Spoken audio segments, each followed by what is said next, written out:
আল্লাহু আল্লাহ আল্লাহু আল্লাহ তাআলা আসা আল্লাহর ভয় আল্লাহ আল্লাহ ডাকেন সব সময় আহার নিদ্রা ভালো লাগে না লাগে শুধু জিকিরুল্লাহ আল্লাহু আল্লাহ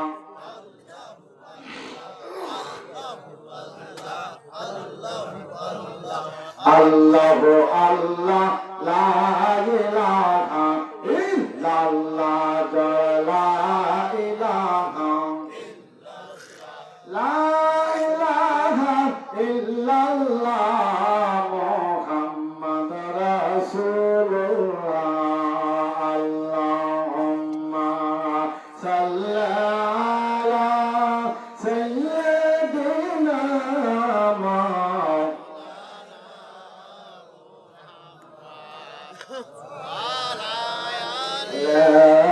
سيدنا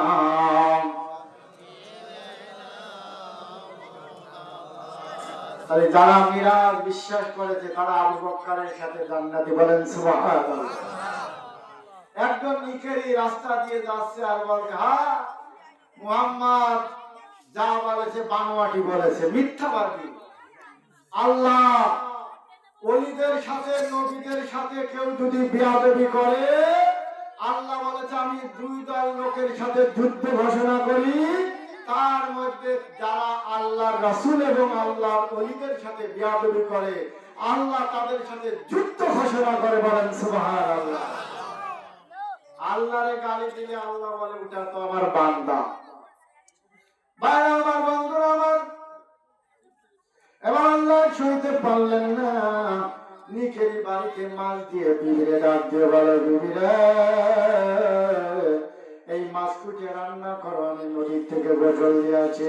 নিকেরি মাছ কুটে রান্না করছে, গোসল মাছ করছে, এমন সময় নদীতে যুদ্ধতে আগে ছিল নিকেরি এখন হয়ে গেল মহিলা রাজকন্যা হয়ে বিশ্ব সুন্দরী হয়ে পানির উপরে ভেসে উঠেছে। বলে আর আমি কি হলাম বাইরে আমার বন্ধু আমার। এবার একজন সদাগর যাচ্ছিল, রাজার পুত্র যাচ্ছিল, ওই সুখী কন্যা দেখে ওরে বাড়ি নিয়ে যায়, বিবাহ করে, ঘর সংসার করে, একটা নয় দুইটা নয় চার চারটা সন্তান হয়। হঠাৎ করে একদিন আবার নিয়ে এসে ওই সমুদ্রে ফেলে দেয়, আবার জেলে হয়ে নিকেরি হয়ে গেছে।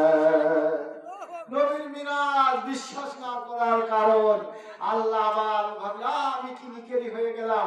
এবার হঠাৎ করে বাড়িতে বলে বিবি রে ওই কই যে আমারে খাবার দে, বিবি মাছ করতেছে বলেন সুবহানাল্লাহ। বলে আরে আব্দুল্লাহ পুলা মুহাম্মাদের মিরাজ সত্য সত্য করে বলেন সুবহানাল্লাহ। ওই নিকেরি বলে আমাকে নিয়ে চলো মুহাম্মাদের দরবারে, আমি আর নিকেরি থাকবো না, আমাকে কালেমা পড়াও। জোরে বলেন আলহামদুলিল্লাহ। আমার নবীর প্রেমের মালা দেখেন, যে বিশ্বাস করেছে ওই মক্কার বুকে যত জ্ঞানী মানুষ ছিল, যত শিক্ষিত মানুষ ছিল, তার মধ্যে দুইজনের মধ্যে একজন ছিল আবু জেহেল, জ্ঞানী গুণী শিক্ষিত, আর রাসূলুল্লাহর কালেমা না পড়ার কারণে ওই আবু জেহেলের উপরে গজব সব থেকে নিকৃষ্ট হয়েছে আবু জেহেল। বলেন ঠিক না বেঠি? আর রাসূলুল্লাহর কালেমা মানলে ওই আবু জেহেল জ্ঞানের পিতা হতো, যাকে বলা হতো আবুল হাকাম, জ্ঞানের পিতা, অথচ রাসূলুল্লাহর কালেমা নাই, রাসূলকে মানে নাই, আজকে ও কি মূর্খর পিতা, জাহেল হয়েছে। বলেন নাউযুবিল্লাহ। বাইরে আমার বন্ধুরা আমার, এই জন্য নবীর মিরাজ সত্য, অনেক হুজুররা পর্যন্ত এই মিরাজ মানতে চাই না।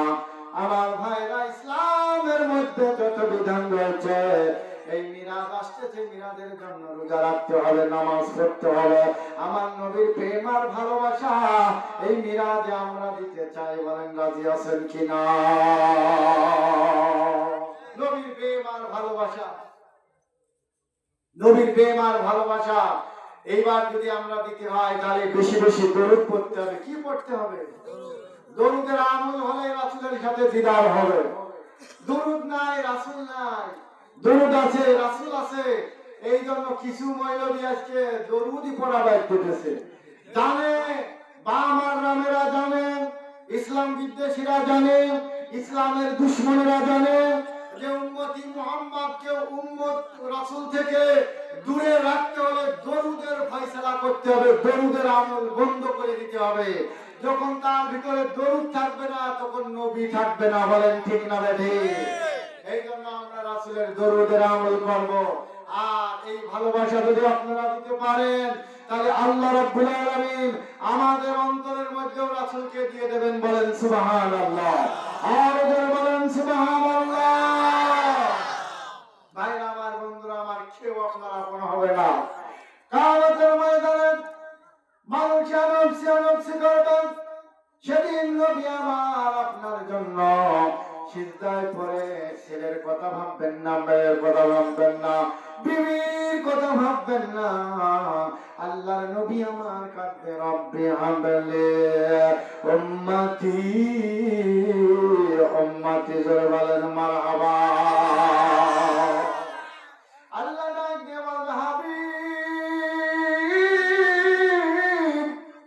আপনি কাঁদবেন না নবী গো। আল্লাহ রাসূল সিজদায় পড়ে বলবেন, আল্লাহ আমার একটা উম্মত যদি জাহান্নামে যায় আমি রাসূল জান্নাতে যাব না। আল্লাহ চিন্তা করবে, আরে কার জন্য জান্নাত বানাইলাম, কার দেব আমি এই জান্নাত? আল্লাহ ওই ৭০,০০০ ফেরেশতা, ৭০,০০০ শিকল দাও জাহান্নাম রে টানতে টানতে হাসরের দিকে আনবে। আর জাহান্নামের হু হু শব্দ শোনা যাবে।